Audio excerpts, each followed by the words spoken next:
ভারতের উত্তরপ্রদেশ রাজ্যের অযোধ্যায় কিছুদিন আগেই প্রতিষ্ঠা হলো রাম মন্দিরের। রামের জন্মভূমি সেই অযোধ্যাতেই এবারে তৈরি হতে চলেছে বিশালাকার মসজিদ।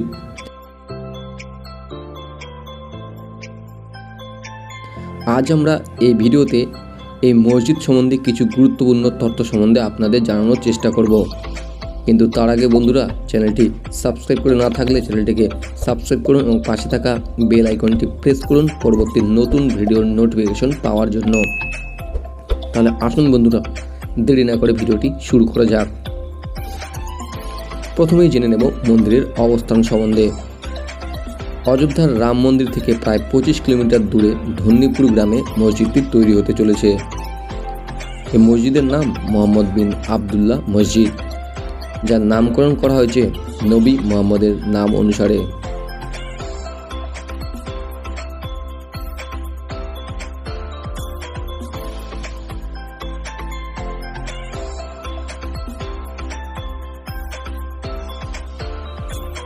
এবারে আসি নির্মাণ কার্যের দিকে।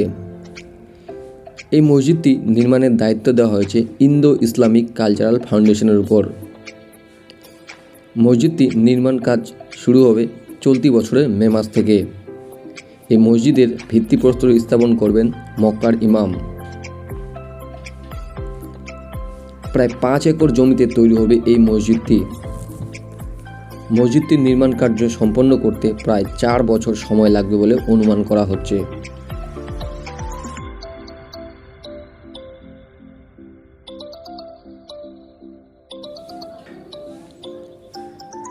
এবারে আসি অর্থ সংগ্রহের দিকে। বিশালাকার এই মসজিদের অধ্যক্ষ তথা ইন্দো ইসলামিক কালচারাল ফাউন্ডেশনের প্রধান হাজি শেখ আরাফত জানিয়েছেন, অর্থ সংগ্রহের জন্য একটি ওয়েবসাইট তৈরি করা হবে। এতে সামর্থ্য অনুযায়ী যে কেউ দান করতে পারবে। এছাড়া অর্থ সাহায্যের ব্যাপারে দেখাশোনার জন্য জেলায় জেলায় ইনচার্জ তৈরি করা হবে। এই মসজিদে থাকবে জাফরান রঙের বিশ্বের সবচেয়ে বড় কোরআন, যার দৈর্ঘ্য হবে 21 ফুট ও প্রস্থ হবে 36 ফুট, অর্থাৎ এক একটি পাতার আয়তন হবে 18 ফুট।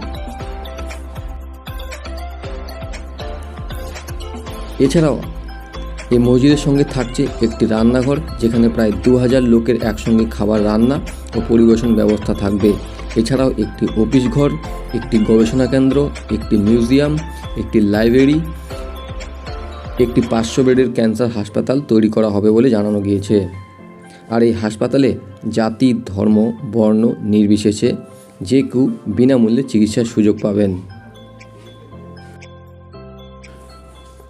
মসজিদ কমিটির তরফ থেকে জানানো হয়েছে, এই মসজিদের সংলগ্ন এলাকায় একটি মেডিকেল এবং একটি ইঞ্জিনিয়ারিং কলেজও খোলা হবে। মসজিদের অধ্যক্ষ জানিয়েছেন, মসজিদটিতে পুরুষ ও মহিলাদের জন্য আলাদা আলাদা অজুখানার ব্যবস্থা থাকবে।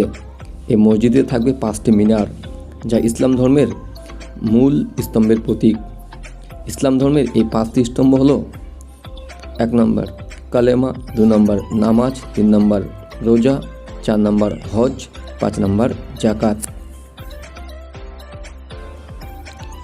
জানা গিয়েছে এই মসজিদে প্রথম নামাজ পড়াবেন আব্দুল রহমান আল সুদাইস। এখন প্রশ্ন হলো, কে এই আব্দুল রহমান আল সুদাইস? জানা গিয়েছে তিনি হলেন মক্কার ইমাম। 1962 সালে সৌদি আরবের কাসিম শহরে জন্মগ্রহণ করেন তিনি। মাত্র 12 বছর বয়সে তিনি পবিত্র কোরআন মুখস্থ করে ফেলেছিলেন বলে জানা গিয়েছে। অনেকেই মনে করছেন এই মসজিদটি তাজমহলের চেয়েও অনেক বড় ও সুন্দর মসজিদ হবে। এই মসজিদের সৌন্দর্য তাজমহলের সৌন্দর্যকেও হার মানাবে।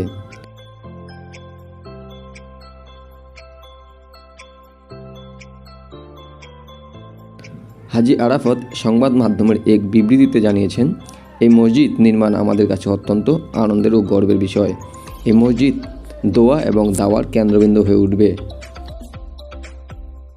और हम चाहेंगे कि इमाम हरम आए और पहली नमाज वो अदा करवाएंगे, ताकि देश और दुनिया के लिए उनका पहला कदम पड़ेगा, और देश और दुनिया के लिए और अयोध्या के लिए खूब सारी दुआएं करे।